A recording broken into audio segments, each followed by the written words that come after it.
I've never been so pissed in my whole life. And just murdered Charlie Kirk right here in Utah. I'm so freaking pissed right now.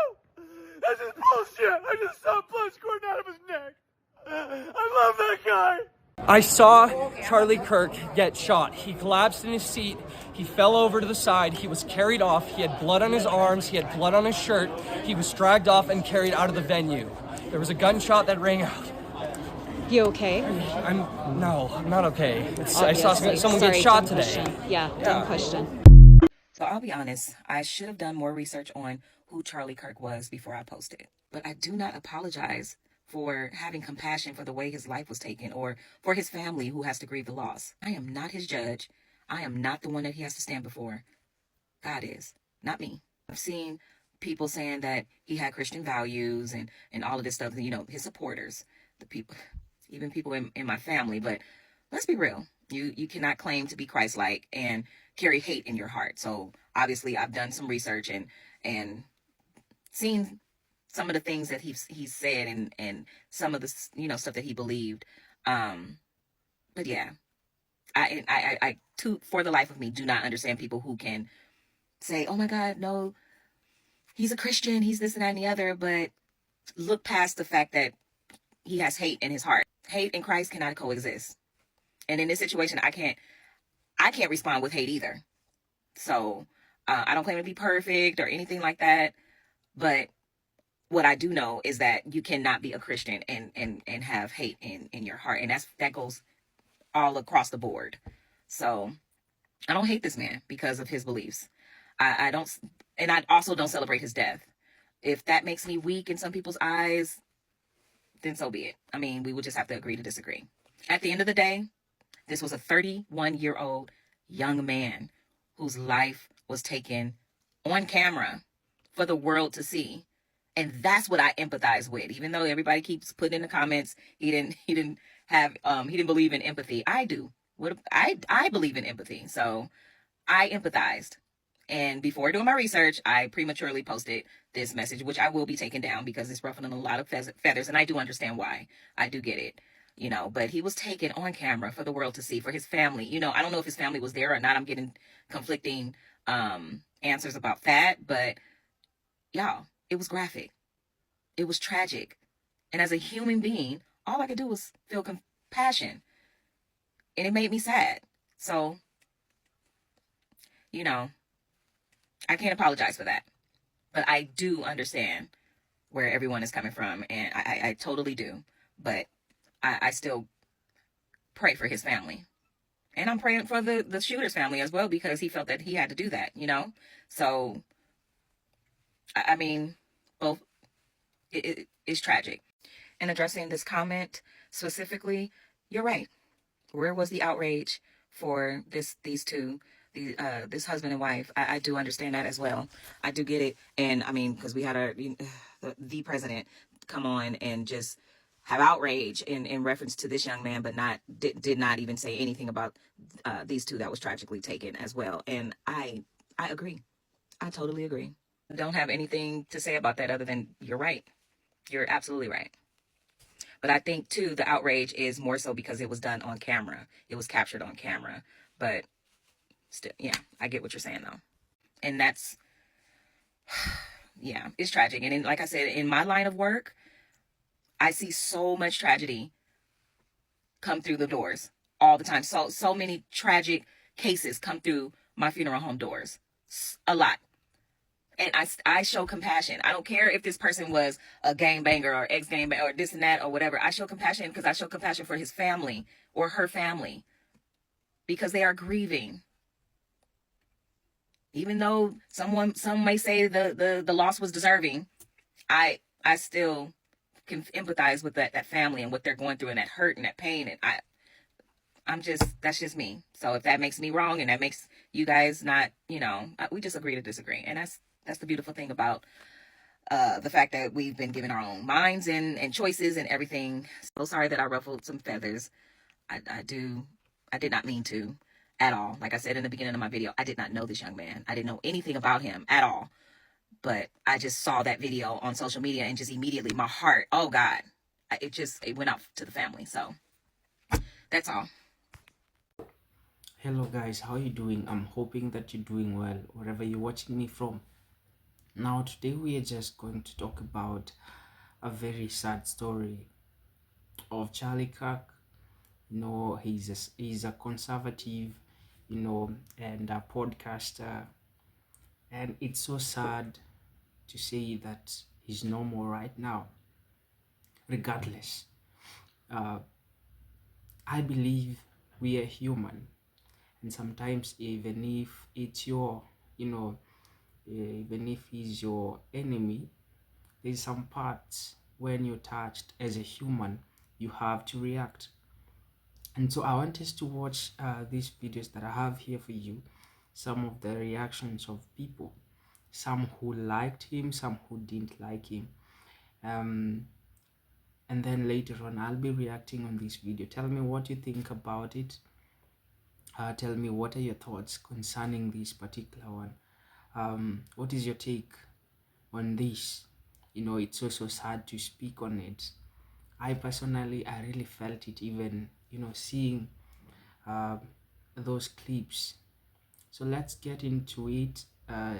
Watch them, and then I'll be here to share my commentary. Make sure that you do subscribe if you've not yet subscribed. Like our videos, share our content. We are going to greatly appreciate. Let's get into it. I'm seeing a lot of mixed emotions about Charlie Kirk being killed, being shot down in cold blood in the speech he was giving in Utah, all based upon his opinion about the society that he lives in. Let me say something. As Americans today, we cannot be out here harming people based upon their opinion about the world we live in. We can't be harming people based upon their political affiliation. We can't be harming people based upon anything, really. We've gotten so out of control and so out of touch with each other and so desensitized as a nation that we don't even feel hurt when hurt comes. This is a very tough time in our country right now. So many things, so many fires being started, so many forests are on fire right now. And we're not putting none of them out. We just starting more fires in different places. I'm seeing a lot of Black Americans going to white supremacist mode and get to saying things like Charlie Kirk deserved what he got. His rhetoric got him shot. His opinion got him shot.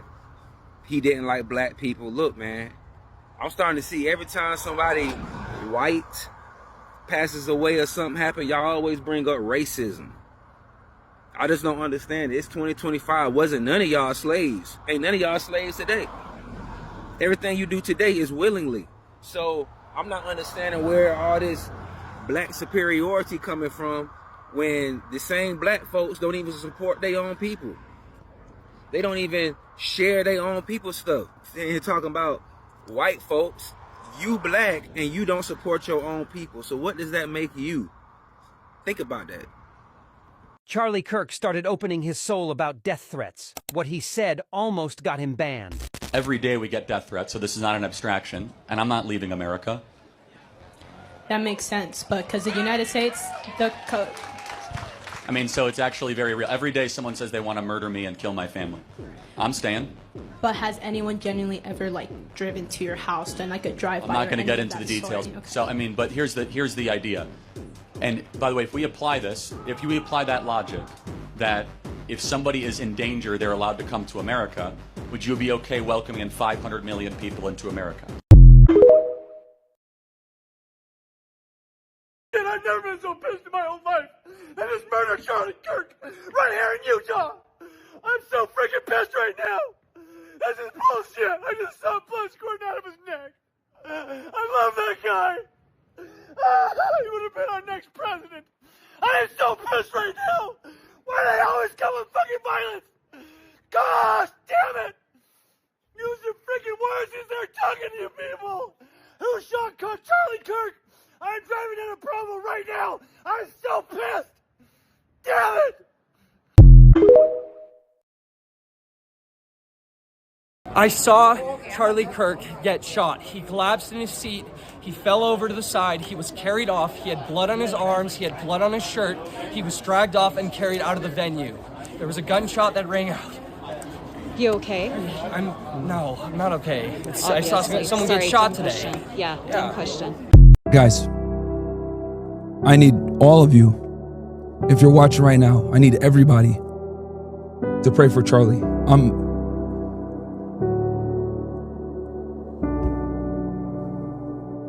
I see there's a couple Twitter spaces. I'm gonna go into one of them so you guys can hear real-time updates. I just saw the footage not too long ago.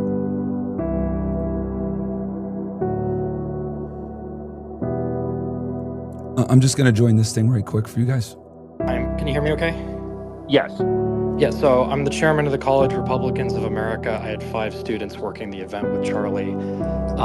The latest updates we're getting from those students, one whose friend is at the hospital and one who's a state rep in Utah, have both said that Charlie has passed. And that is unconfirmed by the news. This is just the word on the ground. Can I ask quickly, who confirmed that? One of my Black Americans, about 13 to 14% of the population. Yes, about half of all prisoners are black. Exactly. So blacks commit more crimes than whites do. They commit more murders, they commit more arsons, they commit more kidnappings. For example, blacks are 13% of the population and they commit 58% of all the murders. Okay, let's talk about it. These are obviously racist claims, but I will respond to them as if Charlie Kirk were a reasonable person. Black Americans, about 13 to 14% of the population. Yes, about half of all prisoners are black. Wrong. Just 38% of America's prison population is black. That's according to the US government. But it makes you wonder why Charlie feels the need to add an additional 12% to the black prison population. Could it be because his bigoted talking points only work if he exaggerates them? If Charlie were actually looking for the race that makes up half the prison population in the US, he'd look no further than white people at 57%. Exactly. So blacks commit more. Charlie Kirk got shot and killed. How do you feel? Happy. Goodbye. Wow. Did you see that Charlie Kirk just got shot and killed? That's good. Wow. Live like a capitalist every single day, Shank. I live as a capitalist, okay? I live what I believe. What do? I get charity every single year. Crime, like, I'm sorry, if I see a black pilot, I'm going to be like, boy, I hope he's qualified. Because of DEI, it begs the question when you see a black pilot, you wonder, you say, I hope they are qualified. If I'm dealing with somebody in customer service who's a moronic black woman, I wonder, is she there because of her excellence, or is she there because of affirmative action? It almost creates thought patterns that are not necessarily, no one really cares when it's HR managers. No one cared when it was, just kind of paper shufflers or even engineers. But now when it's like, wait, hold on a second. You're going to remove my appendix and you're a black lesbian. Charlie Kirk. Live like a Hello guys, welcome back again. And first and foremost, I'll say may his soul rest in eternal peace. Of course, we do mourn with the family, the kids. Of course, it's very hard to experience such kind of situation, even for the wife, and so I do pray that God may give them that courage and boldness to face this. But sometimes I do say most of the things that you do say somehow affect you, maybe directly or indirectly, but they will definitely affect you. If you look at the Bible, they do say that there's a verse that says that life and death is in your mouth. And so I see this as a verse that tries to show how powerful that your mouth can be. If you look at the words of Charlie before he got shot, the last words that he spoke were gun violence. And just after saying that, he got shot. Okay, it's a coincidence that that happened. You can do say that, or the sniper was just, ready, waiting for him to mention that word and then, shoot him. And maybe he knew that this is a word that Charlie is used to, most of the time in his, conversation about all this. And that's why I do say that, the mouth is very powerful. Maybe this happened just because these are just the words that, if you look at the videos of Charlie, most of the things that he used to mention were this. And it's so unfortunate at the same time, and funny that it has just happened, to him. I don't know, maybe personally, I don't vote for this.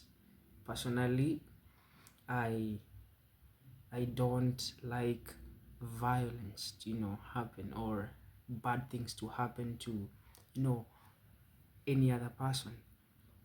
Of course, I believe I'm a believer of what goes around still comes back.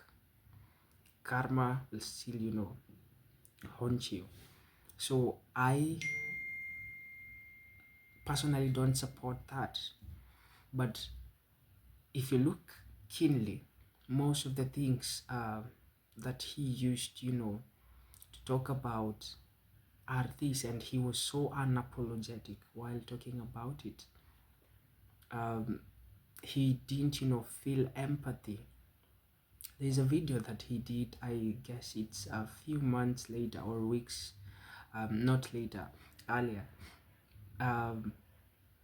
about for revolution to happen, it has to come with some cost. And if it takes one being taken down, then it's worth it.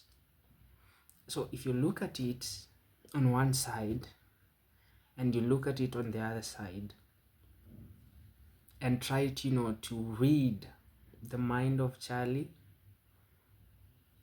he didn't feel any empathy for these people who will be taken down just for the sake of revolution happening. And it's so sad that he was a firm believer of that, and that's what has taken him down. Many blacks, I've seen some of the reactions of some whites and some blacks, some of them were celebrating. The reason why? Because he never,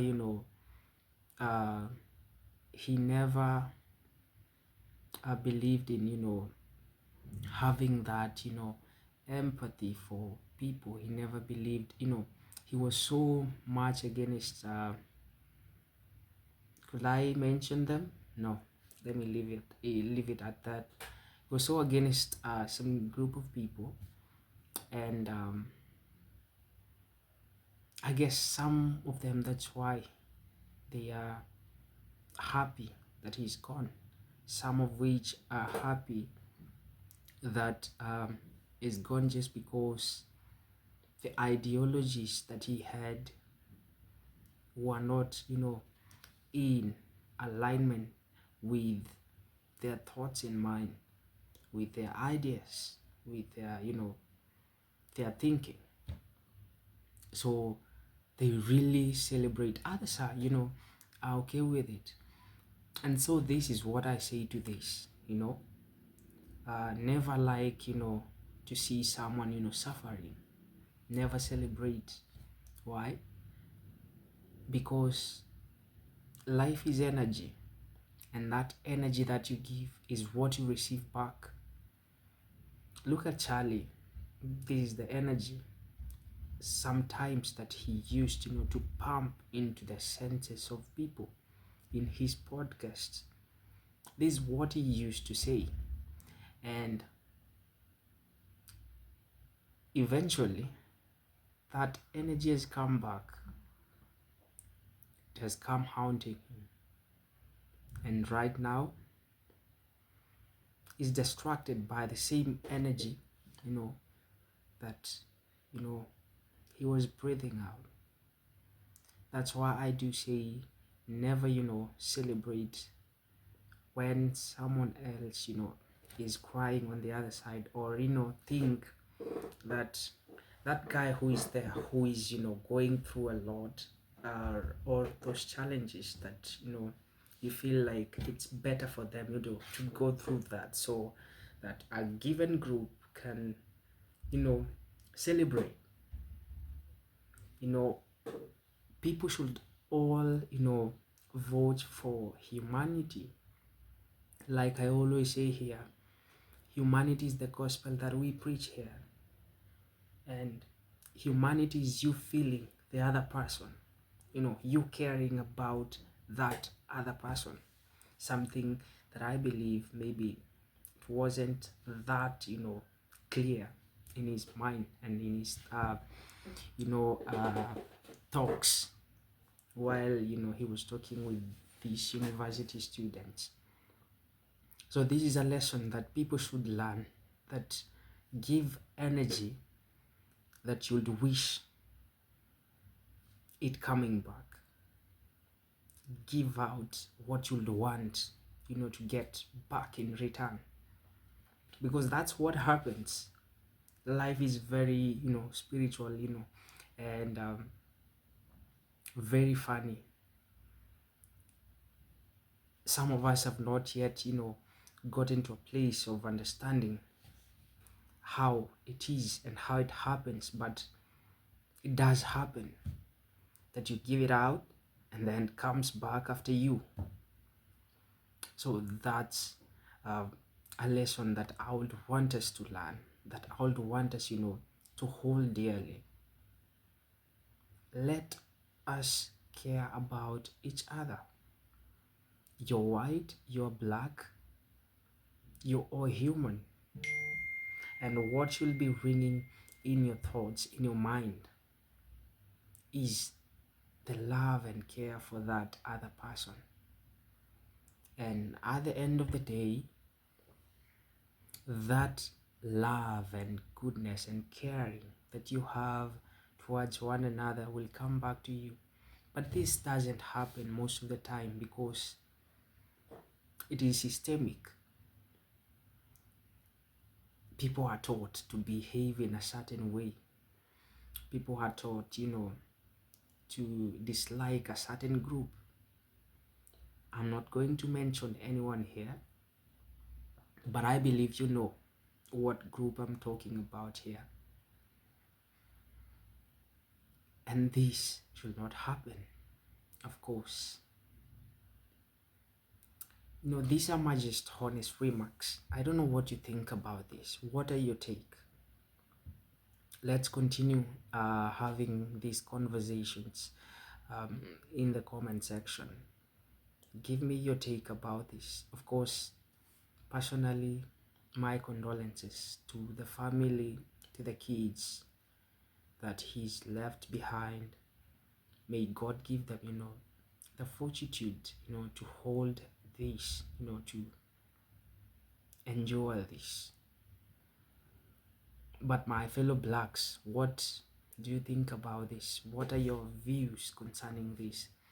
Keep on, bringing on your views concerning this in the comment section. I'll be here that we may have, an impactful, discussions about this.